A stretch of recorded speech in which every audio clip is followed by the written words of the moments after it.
Alors je ne sais pas s'il y en a qui étaient sur Mars, peut-être il y a 15 jours, et qui n'ont peut-être pas entendu parler du baromètre Voltaire. Alors je ne vais pas le détailler ici, on fera une petite prévision pour ceux, enfin une synthèse pour ceux qui n'en ont pas entendu parler en fin d'après-midi. Mais juste en 2 mots, le baromètre Voltaire, c'est quoi? Aujourd'hui, on a la plus grosse base de données du monde sur les Français et l'orthographe, et on a fait parler cette base. Et elle dit pas mal de choses intéressantes, des choses qui confirment ce qu'on imaginait, des choses qui infirment d'autres idées préconçues. Donc on pourra revenir là-dessus en fin d'après-midi dans une rubrique consacrée au baromètre Voltaire.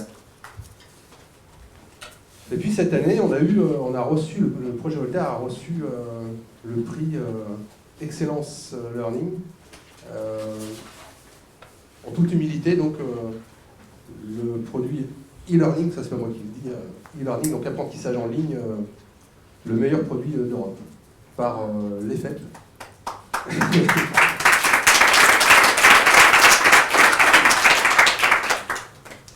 Donc par l'EFEP, alors je demande à Alain Hoffman, président de l'EFEP, de nous rejoindre, de nous dire qui êtes-vous, monsieur?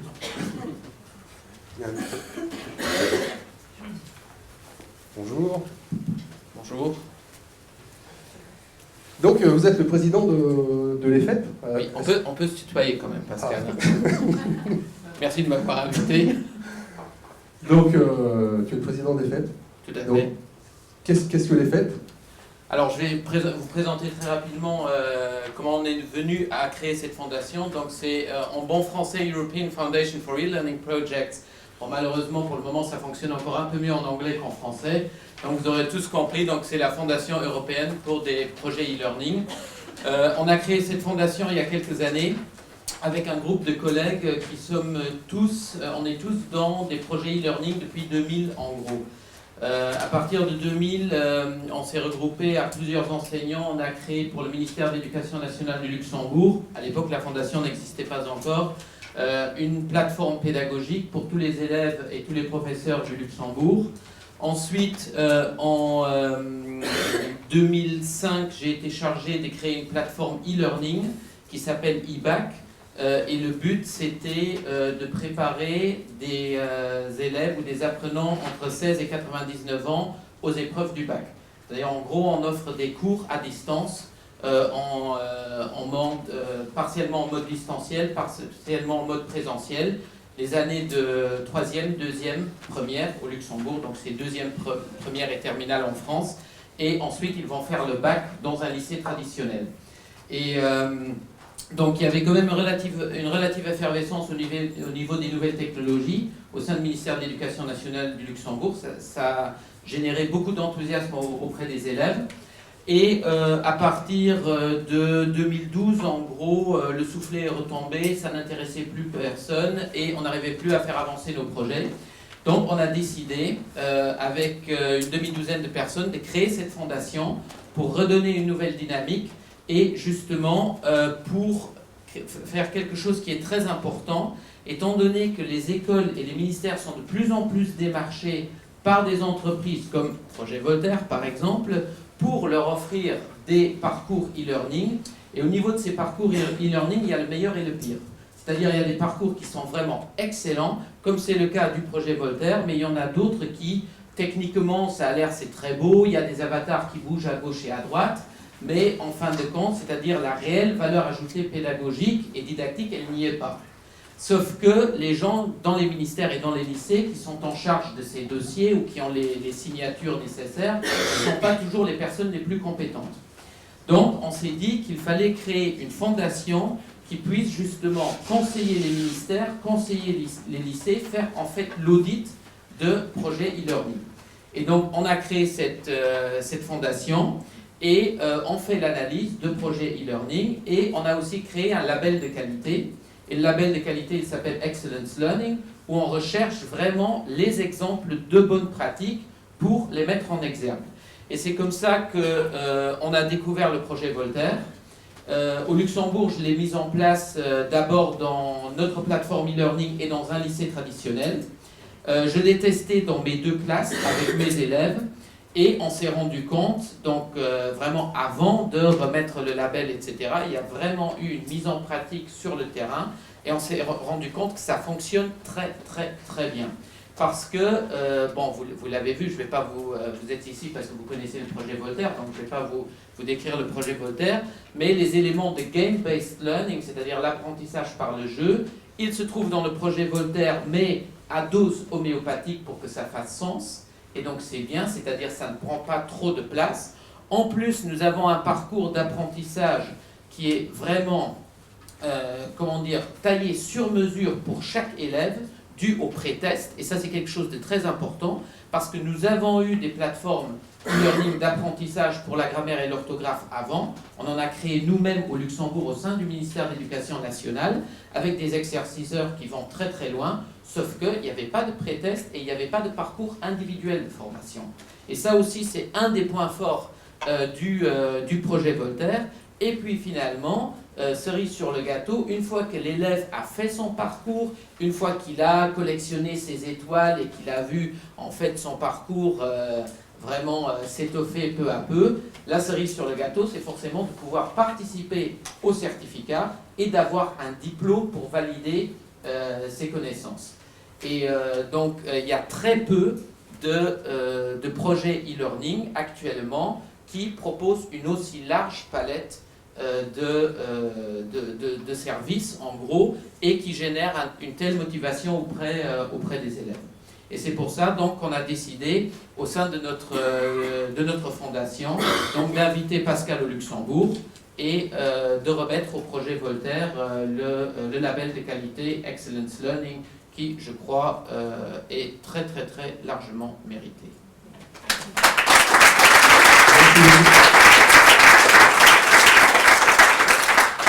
Alors, juste une petite question. Tout à l'heure dans ta présentation, tu as dit nous sommes sollicités par beaucoup d'entreprises comme le projet Voltaire pour mettre en place des outils e-learning.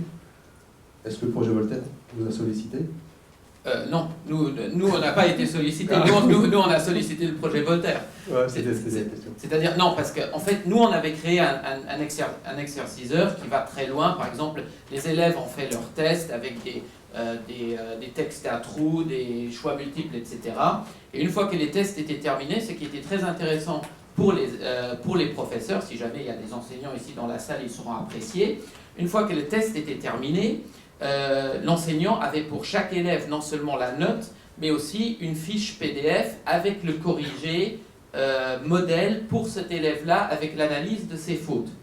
Donc, ça me permettait, par exemple, dans les classes terminales où on ne prévoyait plus de cours de grammaire, de faire quand même des rappels de grammaire. Vous connaissez accord du participe passé, des verbes pronominaux, etc. Bon, c'est la même problématique au Luxembourg que partout ailleurs. Sauf que si je faisais à chaque fois ces rappels avec mes élèves, et si je devais à chaque fois corriger toutes ces compositions, point de vue temps, ça aurait été impossible. Donc on a créé ces exerciceurs pour justement pouvoir faire cela. Sauf que c'était le même exercice pour chaque élève. Bien qu'il ait son corrigé individuel, mais l'exercice était le même. Et donc on a cherché des alternatives, et c'est justement en recherchant des alternatives à notre système qui n'était, bon, pas mal, mais pas parfait, qu'on a trouvé le projet Voltaire. Et donc on a fait l'analyse, et après on l'a utilisé. Donc nous, on n'a pas été démarchés par vous, en gros, on est venu vous chercher. Avec grand plaisir. Merci.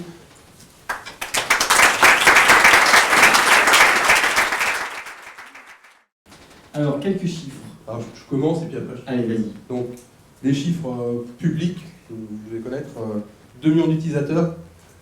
Ah, certains esprits taquins pourraient dire, mais des fois vous dites 1,5 million, des fois vous dites 2 millions. C'est vrai que dans nos présentations, souvent il est marqué 1,5 million. En fait, on a passé les 2 millions. Et on veut le communiquer. Donc c'est une information qu'on se garde sous le coude. Donc officiellement, on annonce toujours 1,5 million, mais il y a un moment donné où on va communiquer sur le fait qu'on a 2 millions. Là, on est entre nous, donc je sais que ça ne sortira pas d'ici. On a dépassé les 2 millions d'utilisateurs. On travaille avec plus de 400 entreprises, plus de 800 établissements. Et là encore, le chiffre de 800, il date d'au moins 6 mois. Je pense qu'on est à plus de 1000 aujourd'hui. Et puis les écoles primaires, alors je l'évoquerai tout à l'heure parce que il va peut-être bien se passer des choses avec les écoles primaires. Aujourd'hui, il y a plus de 200 centres d'examen projet Voltaire, une centaine de centres publics, un peu plus, je pense que c'est plutôt 120 centres publics, et puis une centaine, certainement un peu plus aussi, de centres privés. Et à ce jour, plus de 50 000 candidats ont passé le certificat Voltaire. Et maintenant, des chiffres un peu moins connus que François. Je vais pas dans quel ordre les amis, alors vas-y. Oui, ils sont là. Alors, le 6. On a passé un petit peu de temps à fouiller dans la base de données. Pascal vous disait qu'on avait une base de données très conséquente. Donc on a fouillé dedans pour faire le baromètre Voltaire, et puis on a aussi sorti quelques chiffres à l'occasion de cette journée sur l'utilisation du projet Voltaire. Donc là c'est un premier graphique qui donne le niveau initial moyen, c'est le pourcentage de maîtrise de règles moyen, donc des différentes catégories. Donc en collège on est à peu près 21%, 22%. Je ne sais pas si au fond vous voyez les chiffres. Donc ici, Famis Météo, vas-y. voilà, une Frago dans la majeure partie de la France. Collège, lycée, IUT, université, école d'ingénieur, école de commerce et entreprise. Donc c'est le niveau initial. Collège, donc on est autour de 20%. Donc on voit un écart. Bon, ça ressortait un petit peu dans le baromètre Voltaire. Et là, ça vous permet, vous, de savoir en fonction de votre école, de votre public, de positionner un peu. Donc on voit que le plus haut, c'est école de commerce et entreprise. On atteint quasiment les 40%, on a 38% de règles initiales maîtrisées. Et donc c'est ce que disait le baromètre Voltaire, hein, c'est que le niveau à froid d'un collégien est en dessous du niveau à froid d'un lycéen, qui est lui-même en dessous du niveau à froid d'un étudiant. Donc là, quand on fait la moyenne des étudiants, on est un petit peu en dessous des entreprises. Alors, le deuxième chiffre, c'est le temps moyen d'utilisation du projet Voltaire. Alors, tous ces chiffres, en fait, c'est sur cette année scolaire. Donc, c'est tous ceux qui ont utilisé le projet Voltaire du 1er septembre on s'est arrêté il y a 5 jours. Voilà, c'est sur cette année scolaire. Donc, le temps moyen d'utilisation du projet Voltaire, par type d'utilisation. Donc, en collège, c'est quasiment 3h40 d'utilisation moyenne. Lycée BTS, on est un petit peu en dessous, mais c'est à peu près équivalent. Et après en IUT, université, école d'ingénieur, école de commerce, là ça atteint donc en moyenne les 6 heures d'usage en moyenne. Et en entreprise, on est à 4h30, un peu plus de 4h30 d'utilisation moyenne. Donc collège notamment, c'est la version à moins de règles, hein. Elle a 84 règles. Lycée BTS, certains lycées BTS utilisent aussi la version Pro, on appelle Pro, qui a aussi 84 difficultés. Donc c'est pour ça, sans doute, alors on n'a pas refouillé, mais c'est sans doute pour ça que le taux d'usage est un peu plus, le temps moyen d'usage est un peu plus bas. Le taux d'utilisation, le taux d'utilisation du projet Voltaire, c'est-à-dire par rapport au nombre d'inscrits dans les sphères, le nombre d'élèves qui réellement s'en servent sur l'année scolaire. Et là, on voit qu'en IUT, il y a 78% des élèves qui sont inscrits au projet Voltaire, qui s'en servent réellement pendant l'année scolaire. En université, c'est un peu plus faible. Et en école d'ingénieur et école de commerce, on atteint les 80 et on atteint 86% d'école de commerce. Donc 86% des élèves inscrits sur la plateforme s'en servent réellement. C'est-à-dire, ils s'en servent réellement. Se connectent au moins une fois. C'est-à-dire en plus d'une seconde d'usage sur la plateforme. Donc après, il faut ramener ça au temps moyen d'utilisation qui est de 6 heures en école de commerce. C'est des taux pour le monde de e-learning qui sont ultra, alors peut-être que personne de l'EFA pourrait le dire, mais c'est des taux qui sont très supérieurs à la moyenne d'usage des outils e-learning classiques. Alors, celui-là c'est plus intéressant. Celui-là c'est plus intéressant. Donc là, c'est affiché en gros. Donc pareil sur les 4 mêmes populations, IUT, école d'ingénieur, université, école de commerce. On a le niveau initial moyen. Donc on retombe, alors si vous allez voir les autres graphiques, on retomberait sur les mêmes chiffres. Donc en IUT, le niveau initial moyen est de 35%. Donc ça, en bleu, c'est sur la population totale, c'est-à-dire tous les utilisateurs du projet Voltaire. Donc ça, c'est des niveaux qui sont mesurés lors de l'évaluation initiale. Sur ces populations-là, elles démarrent quasiment toutes par une évaluation initiale, c'est ce qui permet de définir le niveau initial du coup des utilisateurs. Donc on est à 33% d'école d'ingénieurs et à 38% sur l'école de commerce. Donc ça, c'est le niveau initial. Et puis, on a extrait les quelques pourcents, on a vu la population là, de ceux qui ne se sont pas du tout servis du projet Voltaire. Alors, ils ne sont pas servis du projet Voltaire en entraînement, mais ils ont quand même passé l'évaluation initiale et l'évaluation finale parce qu'elle est obligatoire. Donc, on a pris ces personnes-là. Donc, en IUT, ici, les personnes qui, par la suite, ne se sont pas servies du projet Voltaire ont à peu près un niveau initial équivalent. C'est vrai partout, sauf pour les écoles d'ingénieurs.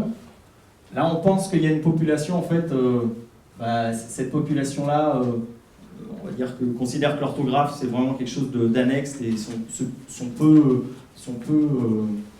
motivés par ça. Donc, ont passé leur évaluation initiale sans y porter énormément attention, parce qu'elles savaient que durant toute l'année, elles n'allaient pas travailler sur le projet Voltaire, donc voilà, elles se sont évaluées. Là, c'était une population plus concernée par l'orthographe. Et donc, à la fin de l'année, il y a eu l'évaluation finale, et ça, c'est le niveau d'évaluation finale. Donc ça, c'est les élèves d'école d'ingénieurs qui n'ont pas du tout touché au projet Voltaire dans l'année. Vu que c'était une évaluation finale, ils sont motivés un peu plus parce que dans pas mal d'écoles d'ingénieurs, ça rentre dans la note à l'évaluation finale rentre comme note par rapport à dans la moyenne générale. Ouais, dans la moyenne générale. Et puis ceux qui se sont entraînés, donc ici ceux qui ne sont pas entraînés ont quasiment atteint le niveau initial des autres, mais quand même on voit que c'est des personnes qui ont des problèmes d'orthographe et qui préfèrent travailler sur autre chose. Et puis ceux qui se sont entraînés ont atteint 65%. Donc voilà, donc je l'ai détaillé pour l'école d'ingénieur et on voit pour l'école de commerce. Alors il y en a par exemple en IUT, on voit que ceux qui font l'évaluation initiale, qui s'entraînent ou pas, ont le même niveau initial, ont la même attention sur l'évaluation initiale. Et après, en fin d'année, ils progressent quand même parce qu'il y a quelques cours d'orthographe classique. Et puis ceux qui ont suivi ces cours plus le projet Voltaire, voilà, l'idée c'est ce que ces cours mettent en évidence, c'est quelle est la valeur de travailler avec le projet Voltaire versus je ne travaille pas avec le projet Voltaire. Donc les étudiants qui ne travaillent pas avec le projet Voltaire et les étudiants qui travaillent avec le projet Voltaire.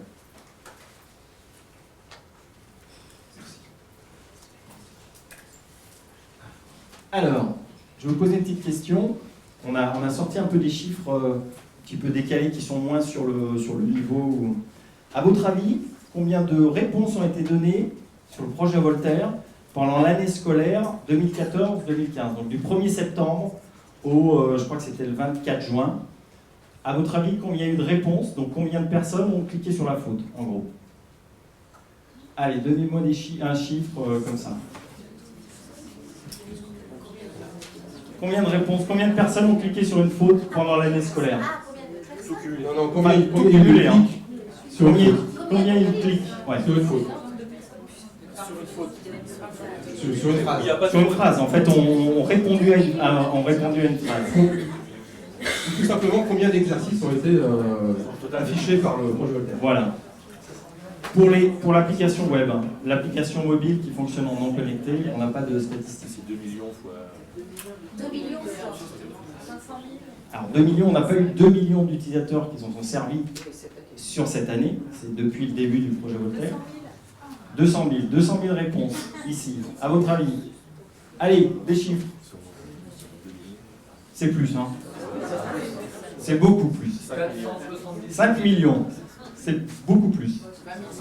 20 millions, c'est beaucoup plus. 200 millions, allez. 190 729 046 réponses données sur le projet Voltaire cette année. Et ça, c'est le graphique. Donc on a sorti le graphique. c'est depuis, alors pas le début, mais bon là il y a une erreur, mais c'est depuis début 2009, c'est le nombre de réponses données par jour. Donc on voit l'année 2009, 2010, 2011, donc ici c'est les creux du mois d'août.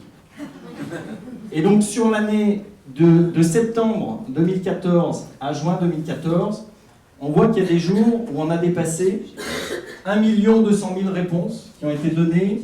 Donc c'est une journée en particulier où on a crevé les scores. Le 11 mai 2015, on a eu 1 265 000 réponses dans la journée. Si on considère que les personnes s'en servent entre 8h du matin et 20h le soir, ça fait une dizaine d'heures. Donc on a eu en moyenne 35 réponses par seconde qui étaient données sur le projet Voltaire. Et on voit qu'on a dépassé plusieurs fois cette année le million de réponses données quotidiennes. Sur ces journées-là, il peut y avoir jusqu'à 2000 évaluations qui sont passées dans la journée. Donc des fois, il y a certains établissements qui nous disent ah, on a 50 élèves, si tout le monde s'y met en même temps, est-ce que ça ne va pas poser de problème sur nos serveurs? On leur dit c'est bon, on sait gérer. Donc nous, on est dimensionné, on essaie d'être dimensionné en permanence pour gérer à peu près entre 5 et 10 fois le maximum. Donc on peut gérer entre 10 et 15 000 évaluations par jour. Et sans doute, alors en nombre d'interactions, on ne sait pas exactement, mais on doit pouvoir gérer entre 3 et 4 millions d'interactions jour. Donc on fait évoluer toute l'infrastructure et tous les serveurs pour tenir cette charge au fur et à mesure. Et donc on voit que la courbe est en train de monter. Et on commence à se préparer à faire des projections pour l'année prochaine. Mais en tout, en fait, donc là on a fait 190 millions et en tout, normalement en septembre, on va passer la barre des 500 millions de réponses données depuis le début du projet Voltaire. 500 millions en septembre.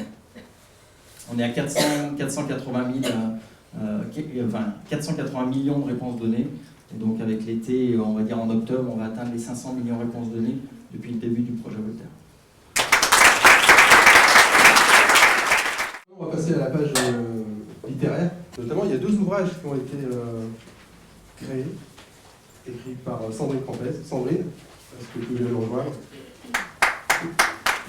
Donc, les 2 ouvrages.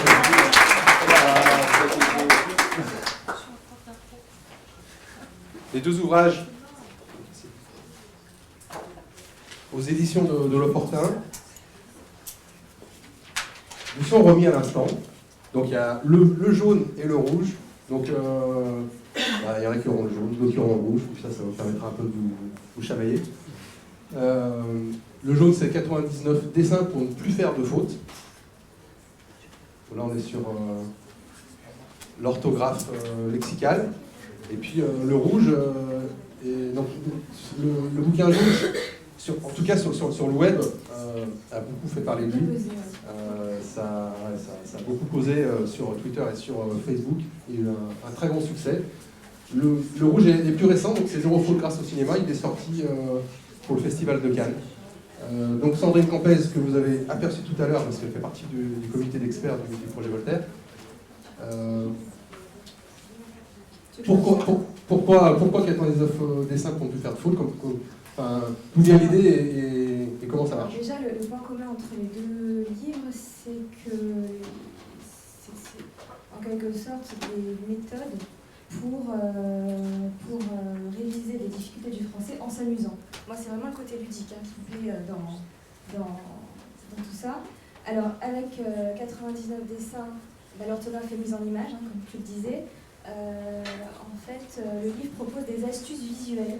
On parle de photographie pour retenir un certain nombre pour retenir l'orthographe de mots sur lesquels portent les fautes les plus courantes. Les homonymes, les paronymes, il est également question de consonnes muettes, de consonnes doubles, d'accents circonflexes. Alors comment ça marche? En fait, la lettre qui pose problème dans le mot a été remplacée par un objet ou un symbole qui a la forme de la lettre et qui est en lien avec le mot. Et le but de la manœuvre, c'est que la représentation visuelle du mot revienne à l'esprit à chaque fois qu'on est amené à l'écrire. Et si j'en crois les retours que j'ai eus, ça marche plutôt pas mal, chez les grands comme chez les enfants. Il y a certains profs de français langue étrangère au collège, notamment, qui se sont saisis de la méthode et qui font travailler leurs élèves sur l'orthographe en les faisant dessiner. Et j'ai même eu la chance, grâce à Twitter, de voir quelques-unes de ces œuvres et c'est plutôt réussi. Donc ça c'est pour 99 dessins. Dans Zéro faute grâce au cinéma, vous trouverez 100 titres de films et de séries qui permettent d'apprendre ou de réapprendre un certain nombre de règles de français, mais aussi des figures de style. Donc on est sur la langue au sens large. Alors par exemple, l'adjectif pourpre, dans le titre du film Les rivières pourpres, c'est une exception à la règle d'accord de l'adjectif de couleur. Le titre Talon aiguille, un célèbre film de Pedro Almodóvar, nous éclaire sur le pluriel des noms composés. Côté figure de style, on peut citer Moi moche et méchant, une allitération en M, ou alors Retour vers le futur, qui est un paradoxe. Alors bien sûr, il y a des titres qui contiennent des fautes volontaires, par exemple Police, IDSE, le film de Maïwen, ou Cimetière, SIMETI2RE, adapté du roman de Stephen King. Mais il y a aussi des fautes involontaires, par exemple Balade, orthographiée avec 2 L, sur les premières affiches du film de Terrence Malick, La Balade sauvage, alors que le film traite essentiellement d'une cavale en voiture. Donc je disais qu'il y avait 100 titres de films et de séries, en fait il y en a beaucoup plus, parce que tous les exemples du livre sont cinématographiques, ce qui veut dire qu'en plus de réviser un peu sur le français, peut-être qu'on aura envie de revoir quelques classiques et d'aller au cinéma.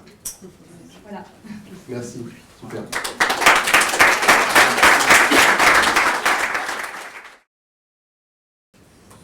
J'appelle à la barre Claire Bellinge, auteur chez Nathan d'un ouvrage aussi qui vient de paraître. Je pense qu'il est sorti le 11 juin. Le jour de la une du Parisien, que vous avez montré tout à l'heure. Enchanté. Voilà, ben merci, bonjour. Donc c'est un ouvrage aussi qui vous est remis, donc vous allez repartir chargé.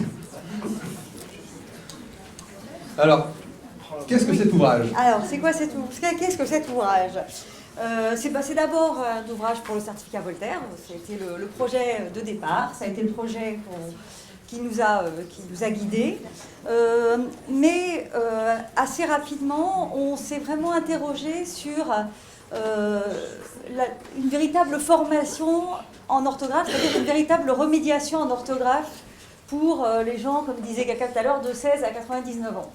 C'est-à-dire, alors moi, moi je suis d'abord professeur. J'ai été professeur de français pendant 20 ans. Maintenant, je suis davantage auteur. Mais mon métier, c'est professeur. Et c'est cette question-là qui m'intéressait. Comment faire, d'une part, pour remédier à l'orthographe, et ça, le certificat Voltaire est là pour ça, et puis aussi pour transférer ces savoirs et les intégrer véritablement. C'est-à-dire, après, quand on écrit un mail, quand on écrit une lettre, quand on écrit un roman, je sais pas, quand on écrit une carte postale, ne plus être angoissé par l'orthographe, parce que je crois que c'est un vrai problème. Et alors comment on a fait? Et ben d'abord, donc le certificat Voltaire, c'est un peu l'ossature de notre livre. Et ensuite, on a classé, on a organisé le livre sous la forme d'une véritable remédiation orthographique, c'est-à-dire d'une progression avec 7 chapitres. En commençant, ce qui n'était pas du tout le projet de départ, mais en commençant par de la grammaire, parce qu'on s'est très vite rendu compte qu'on n'y arriverait pas autrement. Et puis, après, donc, nous avons écrit 50, enfin j'ai écrit, on a beaucoup travaillé avec mon éditeur, 50 fiches pour chaque difficulté, pour essayer de couvrir tout le spectre. Alors après, je me suis toujours mis, c'est pour ça que je vous parlais de mon métier de professeur, moi je me suis toujours, durant toute l'écriture de ce livre, j'ai toujours repensé à cette posture du professeur, qui est face à un élève qui a une difficulté et à laquelle on veut remédier par tous les moyens, enfin, trouver toutes les stratégies pour y remédier. Et je n'ai jamais quitté cette posture-là. Et du coup, je me suis dit que ce qui était important pour l'orthographe, c'est d'abord la prise de conscience. C'est-à-dire qu'il y a une série de prises de conscience, pas une seule. Corriger son orthographe, c'est d'abord prendre conscience qu'on fait des erreurs. Et ça n'est pas si simple. L'erreur écrite, elle ne s'entend pas à l'oral. Et quand je vous dis j'ai mangé 2 pommes, il n'y a pas de problème avec le 2, vous voyez les 2 pommes. Si on écrit j'ai mangé 2 pommes et qu'on oublie le S à pomme, et ben celui qui connaît l'orthographe, il voit une contradiction, il voit une erreur de logique. Il ne voit pas seulement un S qui manque. Il y a 2 d'un côté, il y a un singulier de l'autre. Ça ne va pas. Et prendre conscience de ça, on a l'impression que c'est simple quand on sait le faire, mais ça n'est pas tant que ça. Il y a aussi prendre conscience de l'image de soi qu'on donne quand on a des difficultés d'orthographe. Alors je pense que ça, tout le monde en est un peu conscient au sens où ceux qui font des erreurs sont souvent très angoissés. Il y a plein de gens qui vous disent, avant même que vous écrivez un petit mot, ils disent « Ah, fais pas attention à l'orthographe, fais pas attention à l'orthographe », avant même qu'on ait vu le papier, alors s'ils avaient fait une erreur ou pas. Mais c'est très angoissant, mais en même temps, on a aussi certains d'entre vous sont des formateurs, vous avez des élèves comme j'en ai eu, et qui eux, ne sont pas forcément conscients de cette image qu'ils donnent. Et ça, je crois que c'est important. Et alors du coup, pour remédier à ça, vous verrez, j'ai écrit des petits paragraphes introducteurs, des petits points d'outils, de méthodes, dans laquelle j'ai vraiment essayé d'instaurer, alors j'espère y être parvenue, mais ça a été vraiment un travail de collaboration très étroite et assez long avec les éditrices, et on a essayé de vraiment engager un dialogue avec le lecteur, voilà, pour qu'il comprenne. Et dernière chose, donc aussi dans les exercices, toujours pour cette même raison, on a essayé de varier les exercices, donc il y a des exercices type Voltaire dans chaque chapitre, à la fin de chaque chapitre, mais l'ensemble des exercices, on a essayé de faire des exercices les plus variés possibles. Ça va de l'exercice automatique, parce qu'il y a aussi des automatismes à acquérir, relativement classiques, jusqu'à des choses beaucoup plus rigolos. Voilà. Enfin, j'ai essayé en tout cas d'y mettre ce que j'aimais, de temps en temps une chanson, j'ai même réussi à mettre Papa Outé, à laquelle je tenais absolument. Mais en revanche, j'aurais voulu le sirotifon, mais on n'a pas eu, on a eu les droits trop tard. Bon, mais l'universel panacée, c'est le problème du pléonasme. Mais voilà, mais des textes, des poèmes aussi que j'aimais bien, des morceaux de texte, voilà, pour vraiment essayer de varier au maximum les exercices. Et enfin, dernière chose, je pense que, et ça c'est aussi, je suis professeure, mais j'ai pas un passé de très bon élève en orthographe. Et j'ai appris l'orthographe petit à petit, mais ça ne s'est pas imposé tout seul. Et je crois que pour tous les gens auxquels on s'adresse, ce sont des gens qui ont déjà appris l'orthographe, qui ont été à l'école, et pour qui ce n'est pas forcément un bon souvenir. C'est même parfois quelque chose d'un petit peu difficile et douloureux. Donc on a fait, quand je vous parlais d'un travail de collaboration avec les éditeurs, on a vraiment fait un très gros travail de maquette, de présentation, parce que c'était important pour nous tous de faire un livre qui était un livre chaleureux, un livre accueillant, qui invite vraiment à aller dans cette direction et à s'y replonger. Ce qui n'est pas forcément une démarche si simple. Alors c'est vrai que vous y aidez beaucoup avec ce que disait la personne qui s'occupe de l'EFEP. Il y a cet objectif qui est absolument essentiel à mon avis, le passage certificat à la fin qui est vraiment très intéressant parce que ça donne un objectif, un but et ça aide beaucoup un jeune adulte ou un adulte. Mais je crois qu'il fallait aussi, enfin, pour un livre comme ça, on l'a un peu imaginé comme un cahier de vacances, si vous voulez, quelque chose d'accueillant, d'agréable, qui invite à y retourner. Voilà, pas oublier que pour les Français, l'orthographe, c'est un peu un monument national. C'est-à-dire qu'on en est très fiers, mais on en a très peur. Donc voilà, donc on voulait vaincre cette peur. Merci beaucoup. Merci.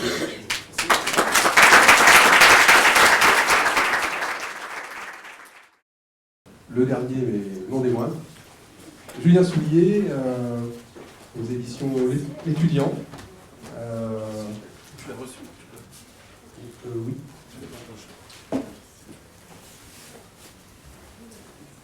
Voilà l'ouvrage. Bonjour. Bien. Donc je te laisse présenter l'ouvrage, donc l'officiel du certificat Voltaire. Donc c'est un ouvrage qui est paru mi-avril, si mes souvenirs sont bons. Donc l'étudiant était venu me chercher en tant que collaborateur au comité d'experts du projet Voltaire pour écrire alors il y en a déjà d'autres effectivement, mais pour écrire un manuel qui prépare donc au certificat Voltaire. Alors moi l'idée, effectivement, c'est peut-être un petit peu moins ludique que ce qui a été présenté, mais donc l'éditeur m'avait demandé de faire quelque chose qui soit le plus complet possible. Donc j'ai essayé, dans la mesure du possible, parce que l'exhaustivité n'est pas de ce monde, de lister toutes les règles, et puis de m'y atteler sérieusement, avec constance, et donc de proposer un livre qui soit le plus exhaustif possible. Donc j'espère, alors il n'y a pas toutes les règles, et puis si vous en rajoutez, évidemment, il faudra faire sans doute une mise à jour. J'ai essayé donc d'intégrer le plus de règles possible à l'ouvrage, en précisant à chaque fois s'il s'agissait des règles de base, entre guillemets, ou du module Excellence. Donc pour le module Excellence, il y a une petite icône qui précise qu'il s'agit du module Excellence, et donc ça permet aux lecteurs, aux utilisateurs, d'aller directement à la règle qui l'intéresse. Chaque règle est présentée, alors j'ai évité, dans la mesure du possible, le jargon superflu. J'essaie de faire un livre aussi, qui soit le plus accessible possible, à la fois aux étudiants, puisque c'est l'étudiant, mais aussi pour les adultes, pour le monde de l'entreprise. Donc chaque règle est écrite dans un français que j'espère libéré d'un jargon parfois un petit peu aride. À chaque fois, elle est exemplifiée. J'ai essayé de trouver aussi, dans la mesure du possible, des petits moyens mnémotechniques qui permettraient de retenir certaines règles ou certains trucs qui permettent de retenir les difficultés. J'ai essayé de fournir aussi un certain nombre d'exercices pour chaque règle. Donc il y a énormément de phrases d'exercices, si possible avec un petit peu d'humour de temps en temps, parce que l'orthographe, comme vous disiez, c'est pas forcément un pinceau, ça peut être aussi quelque chose de ludique, d'amusant. J'en veux pour preuve évidemment mon éminent collègue Bruno Dewan qui rédige de nombreuses dictées. Donc l'orthographe, ça peut aussi effectivement être un plaisir, c'est pas uniquement une corvée. Et puis, oui voilà, je crois que c'est à peu près tout ce que je Mais c'est déjà pas mal. Et alors il y a quand même pas mal aussi de bilans pour chaque chapitre. J'ai fait des phrases bilan qui regroupent effectivement les nombreuses difficultés qui ont pu être rencontrées et défrichées dans les chapitres. Et voilà, donc ça donne un livre qui pèse son poids, mais j'espère qu'il sera utile au lecteur. Voilà. Super. Merci. Merci beaucoup.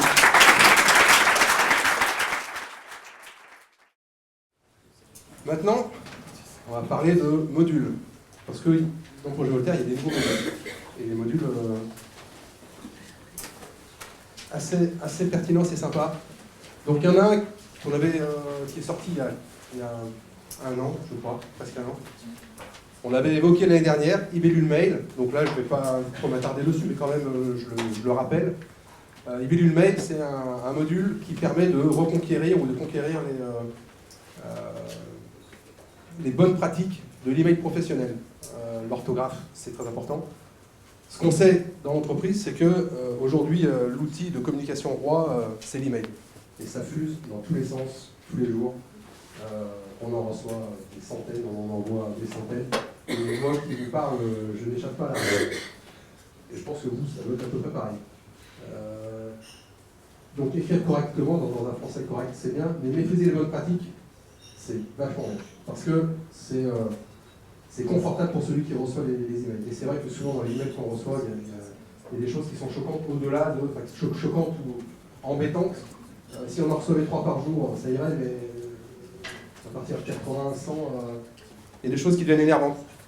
Je ne vais pas vous faire une démo. En tout cas, sachez que je vous invite à aller sur le site ibellule.fr.com. Ibellule. Hein.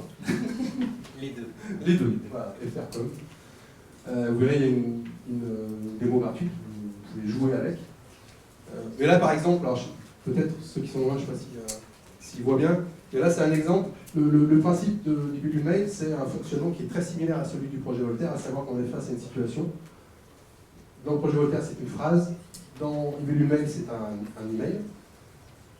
Et la question, c'est est-ce que vous voyez une anomalie sur cet email ou pas? Si vous en voyez une, vous cliquez sur l'anomalie.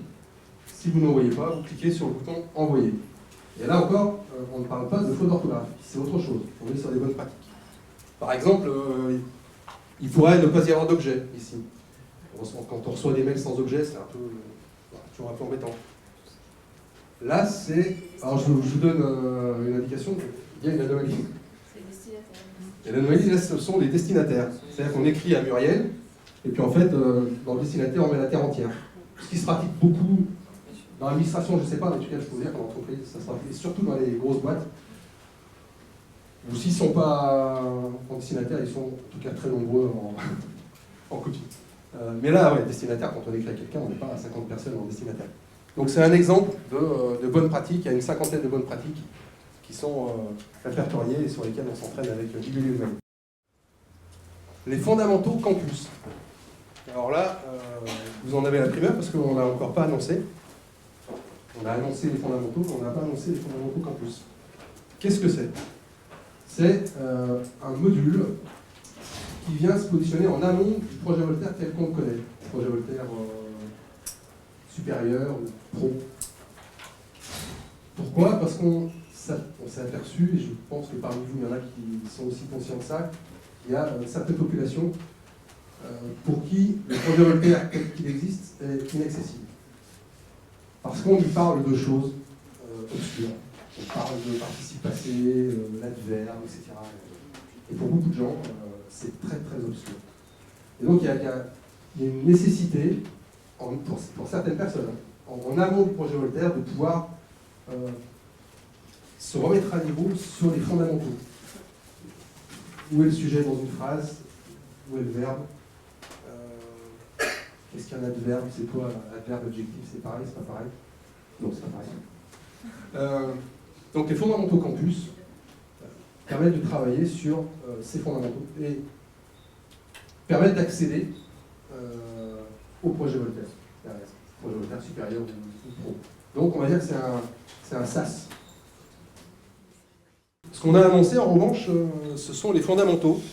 Alors je sais pas, j'espère que vous recevez tous la newsletter mensuelle.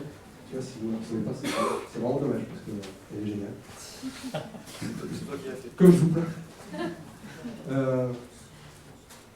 Donc on a annoncé il y a un mois de ça la sortie des fondamentaux. Les fondamentaux, c'est quoi?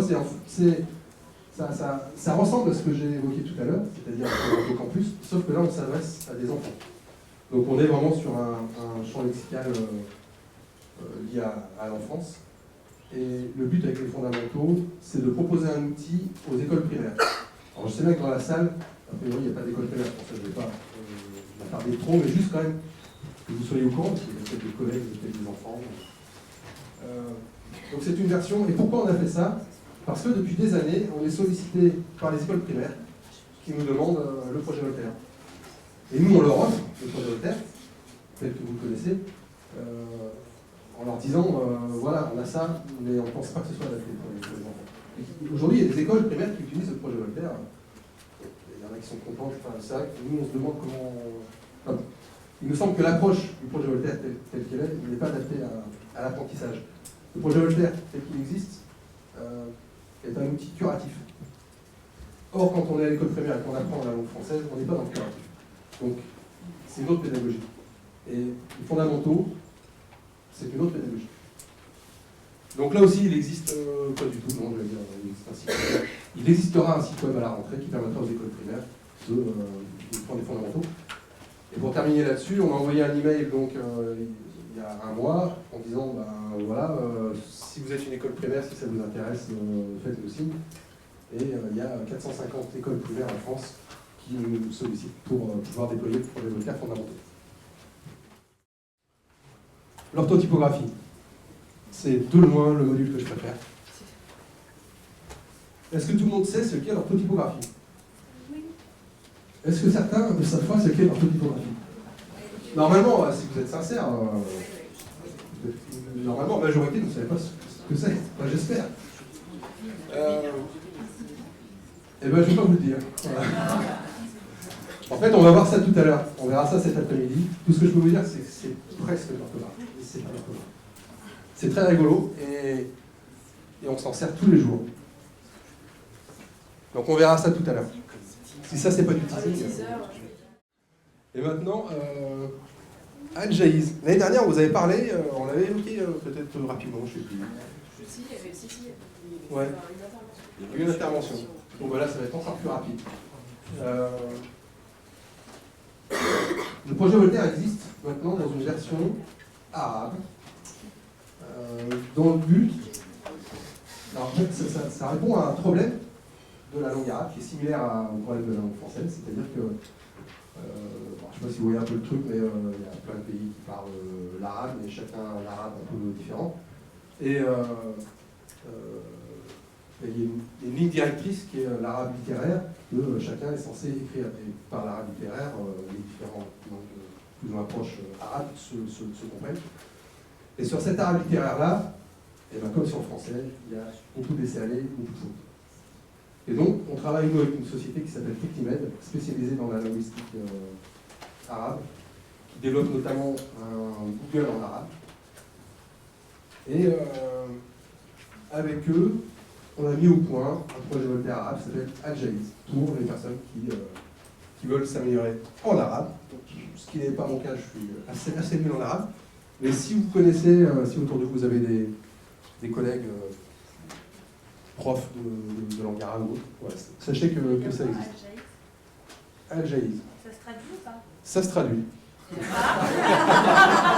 Oui, c'est possible.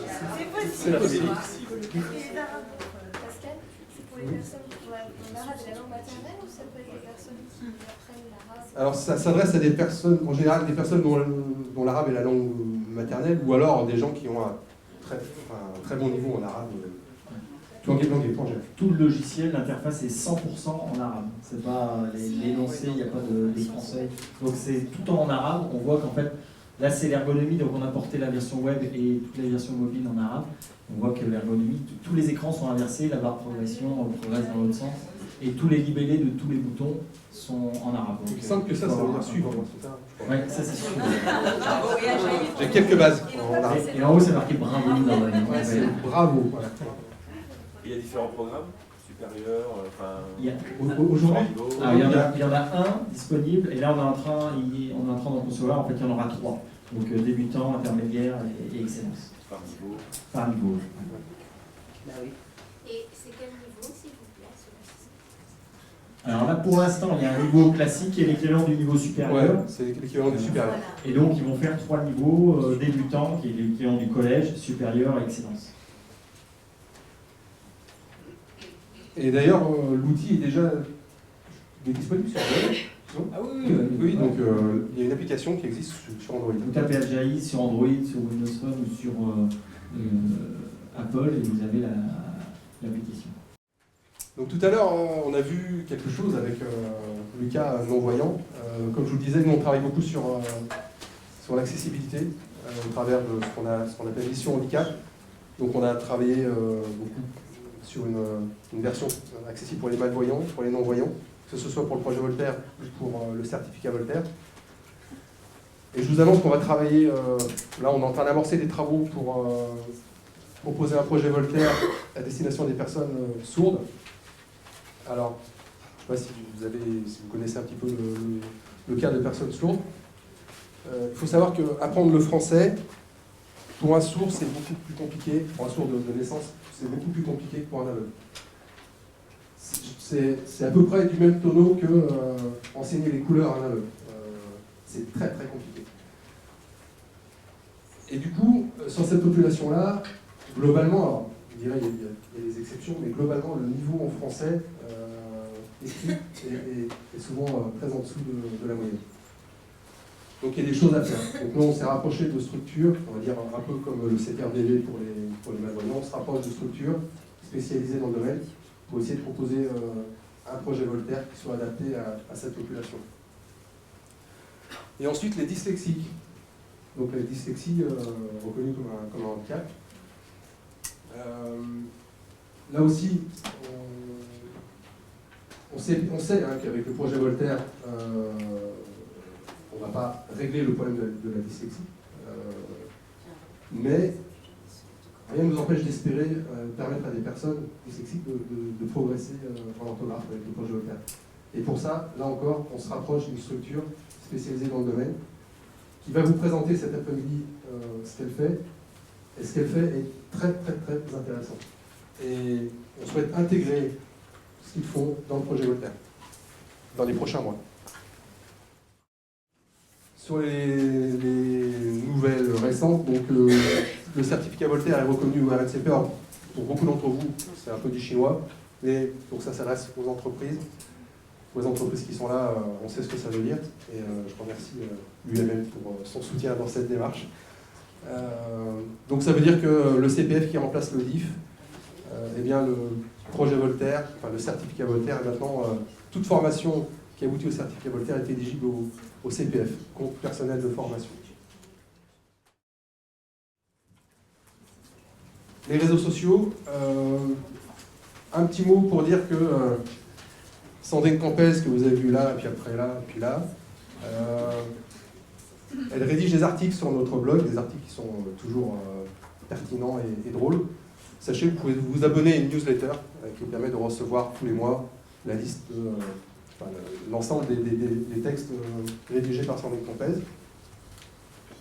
Réseaux sociaux, Eric Ostachi, donc, qui est mon frère et qui travaille sur Eurostar. C'est la structure qui s'occupe de notre présence sur Twitter et sur Facebook. Je ne sais pas si tu veux venir dire deux mots. Ça va être deux mots, parce que je crois qu'on est un peu à la bourre. D'accord. Vite, j'ai pris quelques notes pour vous positionner le truc, pour positionner le débat. Pour bien comprendre l'histoire des réseaux sociaux et du projet Voltaire sur les réseaux sociaux, voici ce que les réseaux sociaux partagent avec le projet Voltaire. Premier point que j'ai appelé le niveau expert. Je pense que votre test contient 2 emplois erronés du subjonctif. Il me semble que ce mode ne s'utilise que pour exprimer des actions incertaines dont la réalisation peut laisser un doute. Or, dans la phrase « bien qu'il ait accepté cette mission », il la trouve difficile. Le fait d'accepter est certain puisque déjà réalisé. Ai-je tort? Il s'est tourné vers notre ami Bruno de Waal pour lui répondre. En effet, il a tort. Mais voilà, évidemment. J'ai complété quand même. Tout à fait. Donc ça, c'est le type de conversation qui peut exister sur les réseaux sociaux au niveau expert. Il y a le niveau noob. Alors, le niveau noob, c'est le niveau... ce niveau-là, si vous voulez. Niveau noob, c'est... pardon, hein, mais c'est ce qu'on nous envoie. Enfoiré, j'ai régressé, ER. Dans mon français, dans cette licence... Où j'ai du certificat. Dans cette licence Projet Voltaire, pas Projet Voltaire, MDR. Ou Projet Voltaire Nique ta mère, qui est aussi un grand classique de ce que l'on trouve sur les réseaux sociaux. Bref, on constate ici, il y a 2 mondes, enfin il y a énormément de mondes, mais il y a plusieurs mondes, au moins 2 mondes, 2 extrêmes qui se croisent sur les réseaux sociaux, avec un principe qui est... l'orthographe est plutôt, dans ce cas, un élément perturbateur. Ce sont des mondes qui ne se parlent pas, ne se croisent pas, ne s'apprécient pas lorsqu'ils se croisent, etc., etc. Et tout le but du projet Voltaire sur les réseaux sociaux, c'était de devenir un élément fédérateur et facilitateur. Et voilà pourquoi le projet Voltaire est devenu présent sur plein de réseaux sociaux différents pour apporter plein de bonheur et de bénéfices différents à des populations différentes. Hop, en 2 mots, vite, dépêchons-nous. Facebook, c'est l'approche ludique. Figurez-vous qu'on en parle beaucoup ce matin, et puis on va continuer à en parler, mais Facebook, c'est Sandrine Compez, encore Sandrine Compez, qui participe activement et qui partage plein de choses comme des rébus graphiques, des significations, définitions de mots et d'expressions qui sont assez rigolotes. Par exemple, connaissez-vous, savez-vous pourquoi on a appelé nos dinosaures les dinosaures avec leur nom un petit peu bizarre? Tout ça, ça a de la signification et c'est sur Facebook qu'on découvre ces petits trucs-là. 29 400 fans sur Facebook. Vous y êtes? Oui. Ouais, c'est pas un grand oui. Bah, dépêchez-vous d'y venir, comme ça va faire 30 000 et à 30 000 on fait un grand jeu et on gagne plein de trucs absolument sans sens. Il y a Twitter. Sur Twitter, il y a le projet Voltaire tout court. Hein, c'est le compte où on parle d'actualité d'orthographe et on parle de plein de choses. Sérieux, c'est aussi le SAV de projet Voltaire. Bon, là on est dans le sérieux machin. Et il y a une faute par jour.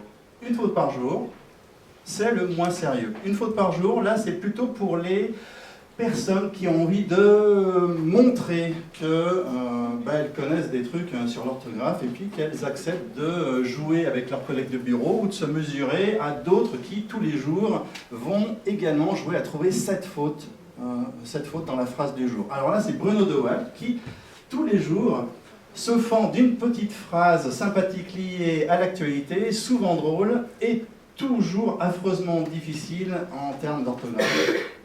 Allez poster à 9h du matin, vous avez jusqu'à 14h pour trouver où est cette faute et nous retweeter la phrase corrigée. Et à 14h, on annonce la réponse, on explique pourquoi, on fait des liens partout. Et en fin de semaine, on élit le meilleur. Et le meilleur, il gagne un accès au certificat Voltaire. Donc, sachant qu'il vaut mieux répondre à 9h01 quand même.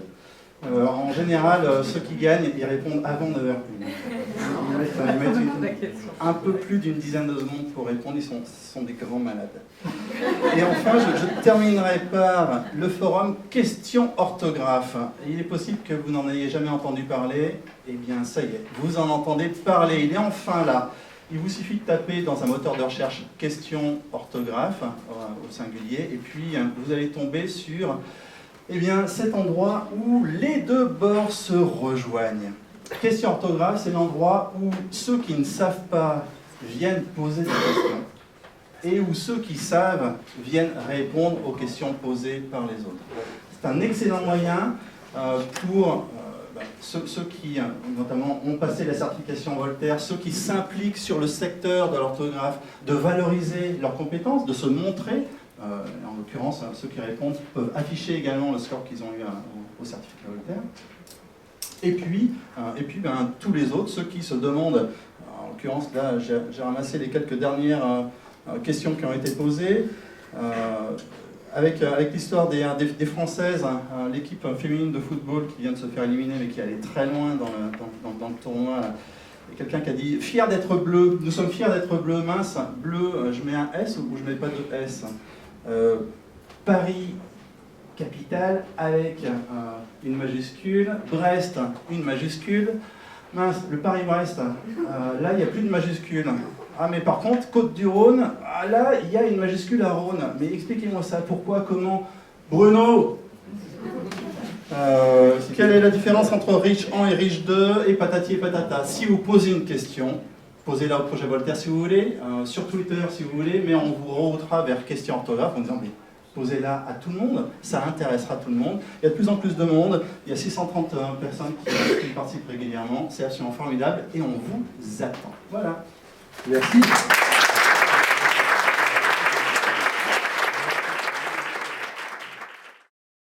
Bon, je vais aller très vite pour vous dire qu'on va mettre en place à partir de la rentrée très prochaine ce qu'on appelle des webinaires. Ça va être des présentations en ligne. On va vous inviter à des présentations qui seront techniques ou marketing. Ça peut être par exemple une présentation sur orthotypographie, sur email mail, mais ça peut être une présentation plus de support sur comment je planifie une évaluation, comment je fais pour inscrire mes étudiants, comment je fais pour inscrire mes collaborateurs.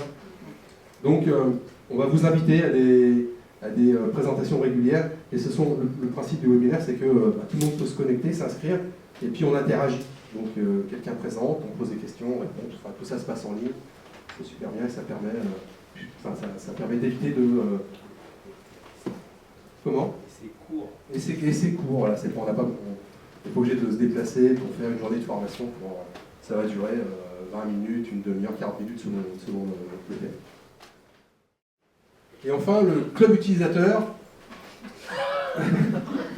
Tout le monde s'y retrouve. Voilà, c'est le club. Parmi vous, il y en a un certain nombre qui font partie du club utilisateur.